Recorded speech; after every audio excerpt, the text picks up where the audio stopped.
at 141. Mitch Moore, undefeated at 8-0, 13th ranked wrestler.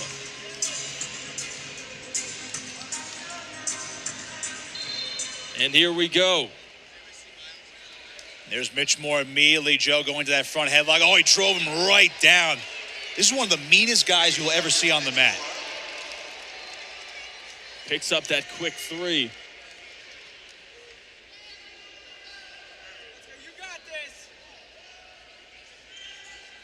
Again, a win would be nice for Composto and Penn, but again, he's going to need a pin to win this duel for the Quakers. Moore making sure that that's not going to be easy. So let's say, for argument's sake, Joe, that Composto ends up winning this bout by tech fall. Then you go to criteria, because it would be 19-19. Right. You go by the greater number of victories, but it'd be a 5-5 bout split. So then we go down the list. Who had more falls?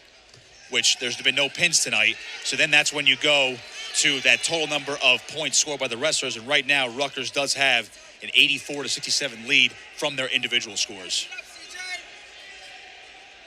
So if it comes down to that, Rutgers would be victorious in the tiebreaker. Unless Composto can muster an 18-point victory.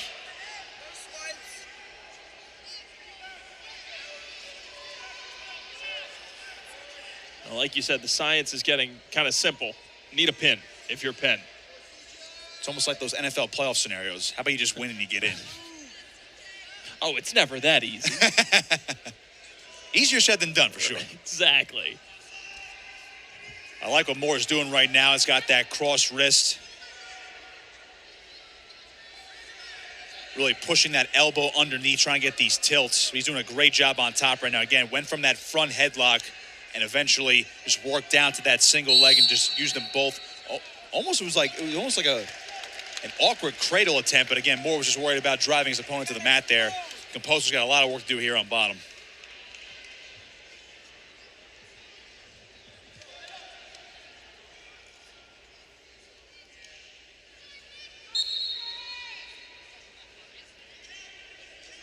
Again, going to that near arm chop right there is Mitch Moore. It's like taking out the legs of a table, just one by one, getting him flat.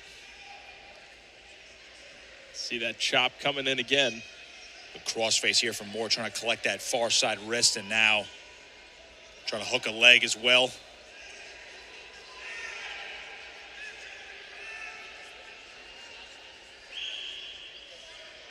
Composto just hanging on the bottom. Saw Moore trying to crank that leg. Those are good for those tilts, Joe, especially if you can get a good crossface. You can really start turning a guy over. Got to do it within reason. You can't crank it into a certain angle or too far back, otherwise they will hit you for potentially dangerous. So I think that's why Moore basically bailed on that one. He looked at the official there, and he'll just go back to work on top here. 5 seconds left in the period. All Moore so far. 2 minutes and 52 seconds of ride time for Moore in that first period. It's his choice. Looks like he's going to defer here. Joe, I've talked to Mitch Moore, going back to the preseason. A little out of his element in terms of location where he lives. He's now a Jersey guy, but he wrestled at Virginia Tech and Oklahoma. Oklahoma the last 2 years, 4-time NCAA qualifier. He's one of those guys that was always respected, basically in the middle tier of those top 33. Hasn't reached the podium yet. But I think even at number 13 ranking, where he's kind of starting to climb up these rankings, you really got to watch out for him, making a big run in March. What's been the key to his ascension here? I think it's just really just adapting to his own game, where he's not really picking and choosing what he wants to do or playing around with too many different styles. I mean, you see it right here. This is his style. He loves attacking that front head. Not too many guys at this level do it as often as he does. That's his go-to. He can shoot, as all college wrestlers can, but he loves those front heads, loves wearing guys down. I mean, I believe up to this point, no one's scored on him yet this season.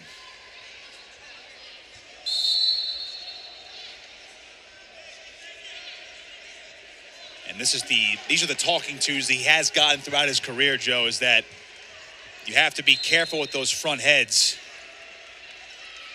It's not quite jiu-jitsu, Joe, where you can, you can obviously go up to, go for those strangles. You have to do it within reason. You got to keep it on the chin. Do need an arm as well. Ref said that one was underneath the chin. That's why they literally call it a chin strap. Grab the chin strap there. But you can see the hand defense is so strong for Moore right now. I see Composto just trying to get in on that shot.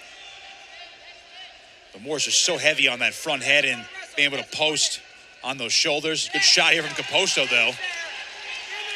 Composto can get himself free. He'll square this one. Oh, that's just great really job. Good by Moore.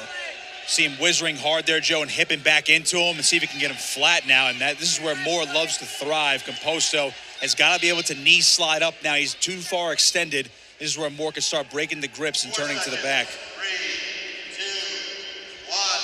1. Moore riding this one out. It all comes down to this period. Rutgers trying to finish off this dual meet against Penn.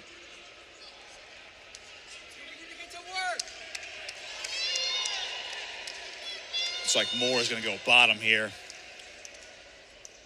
You talk about the sizes and the shapes of all these wrestlers, Joe. I know we talked about it earlier in the broadcast, especially with guys that are shorter and stockier or lankier. I mean, Moore's one of the more jacked guys I've seen at 141. He's down from 149 last year. What he needs to do is he needs to grow out the mustache and then take a picture next to one of those barbells that doesn't even have the discs. It's like the full ball at the end of them. That's what he looks like. Recreate a picture from about 1930. Exactly. Composto's doing a good job right now on top, though. Figure four in that left leg. He's going to need some turns, though, because it's been really hard to score in Moore if they are in neutral. Composto, don't want to say that he's been saving it for this because he has taken shots, but What's he doing down there? this is kind of all coming down to it for him and Penn. Get off the ankle. Composto has that left boot in right now, trying to keep Moore split out right now, preventing him from standing up. Riding time point now locked, Joe, but still Moore has just a shade under 2 minutes of riding time, so it's close.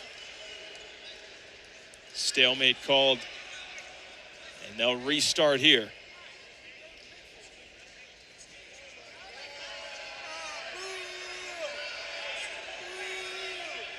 Coach Goodell was arguing there, too, with essentially an illegal hold by the way Composto is hooking the ankle of Moore. I didn't see anything too illegal, but I guess it depends on the way you hook it. At least from our vantage point, Joe, I didn't see anything. So an extra point now for Rutgers on the escape.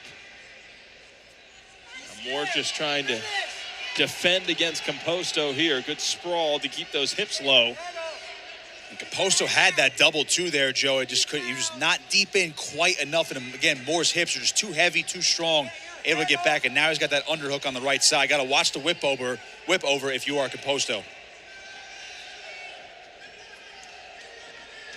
25 seconds left in this one. He's definitely trying to set it up there, Mitch Moore.